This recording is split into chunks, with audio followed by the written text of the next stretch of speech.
Break के बाद एक बार फिर से आपका स्वागत है। आप देख रहे हैं टैक्स गुरु और आपके सवालों का जवाब देने के लिए हमारे साथ खुद स्टूडियो में जाने माने टैक्स एक्सपर्ट शरद कोहली साहब। कोहली साहब, इन दिनों एक बड़ा मामला आ रहा है, वो है इनकम टैक्स पर नोटिस भेजे जा रहे हैं। और नोटिस इसलिए भेजा जा रहे हैं कि लोगों ने विदेशों में जो संपत्ति रखी है, विदेशों में जो पैसे का लेन देन किया है, उसकी जानकारी इनकम टैक्स डिपार्टमेंट को नहीं दी है। और मैं पढ़ रहा था कि इस कानून के तहत तो करीब 10 लाख रुपए तक जुर्माना लगाने का प्रावधान है।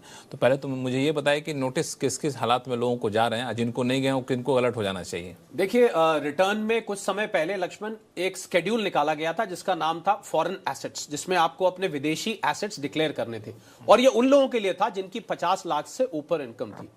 अब कुछ लोगों ने लक्ष्मण वो जानकारी उसमें नहीं दी। उसमें आपको अपने overseas bank accounts, overseas properties, overseas आपने शेयर्स होल्ड किए हुए, कुछ भी एसेट आपका अगर इंडिया से बाहर है उसकी जानकारी उसमें देनी थी। कुछ लोगों ने जाने या अनजाने में वो नहीं दी। और जो फॉरेन इंटेलिजेंस सेल है आयकर विभाग का, हमने देखा मुंबई में यहां पर करीब 3500 नोटिस अभी हाल में जारी किए गए। और उसमें लोगों से पूछा गया है कि भाई बताइए आपका एसेट, ये हमें तो पता लग गया है पर आपने क्यों नहीं बताया, ये जवाब दीजिए, ये छुपाने के पीछे कारण क्या था।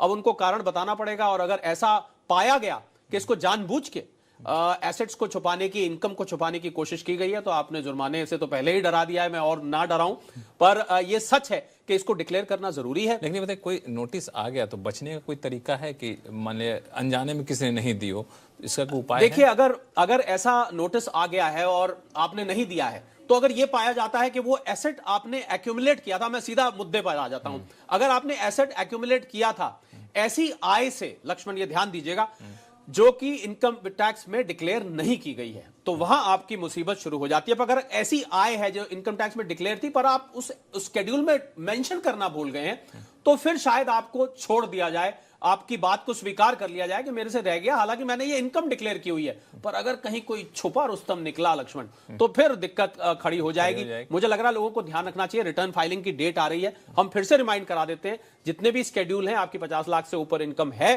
तो इस शेड्यूल को भूलना मत दीजिए। जहां जहां भी आपके अमेरिका में, यूके में, यूरोप में, सिंगापुर में, दुबई में, जहां भी मैं गिनाता जाऊं, कहीं कोई एसेट बैंक अकाउंट है, उसका जिक्र। यहां तक कि आपने पैसा ट्रांसफर किया तब भी, अब पैसा ट्रांसफर किया है वो तो अब LRS के अंतर्गत आ जाता है, जिसको हम लिबरलाइज रेमिटिंग, वो तो वैसे ही उस पर अब TDS आ गया है। अभी मैंने जिक्र किया था आपको TCS के अंतर्गत, तो वो तो वैसे ही रेडार में आ जाता है। पर जो एसेट आपने होल्ड कर रखे हैं उनके ऊपर खास कर बिल्कुल, तो इसका ख्याल रखिए। कई लोगों को नोटिस आ गया है, कई लोगों के लिए मुझे लगता है नोटिस रास्ते में होगा।